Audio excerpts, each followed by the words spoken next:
আলোচনা করব জাতক জাতিকাদের আগুনে পুড়ে যাওয়ার যোগ কখন হয়। অনেকে দেখবেন রান্না করতে গেলে গ্যাসে কোনো জাতক জাতিকা আগুনে পুড়ে যায়, তাহলে দেখবেন লগ্নে মঙ্গল রবি থাকতে হবে। মেষ লগ্নে এখানে আমি কুণ্ডলিতে জন্মকুণ্ডলিতে যদি বলবান মঙ্গল রবি যুক্ত হয়, বলবান মঙ্গল মঙ্গল আর রবি যুক্ত হলে লগ্নে থাকে, অথবা বলবান রবি যুক্ত মঙ্গল যদি লগ্নে থাকে, বুঝতে পারলেন কথাটা?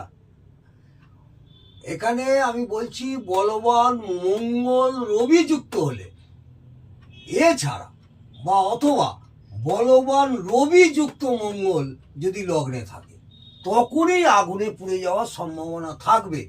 এখানে বলবান রবি মঙ্গলের সাথে যুক্ত হয়ে লগ্নে আছে, আমি এখানে বলবান মঙ্গল রবির সঙ্গে যুক্ত হয়ে অর্থাৎ মেষ লগ্নে আমি দেখিয়েছি।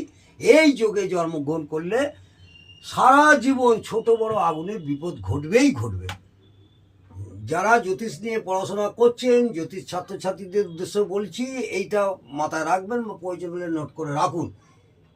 লগ্নে বলবান মঙ্গল বা রবি থাকতেই হবে, অথবা রবি বলবান মঙ্গল বলবান হতেই হবে, তাহলে কিন্তু পুড়ে যাওয়ার সম্ভাবনা সারা জীবনের জন্য থাকবে। আজকে এই পর্যন্ত।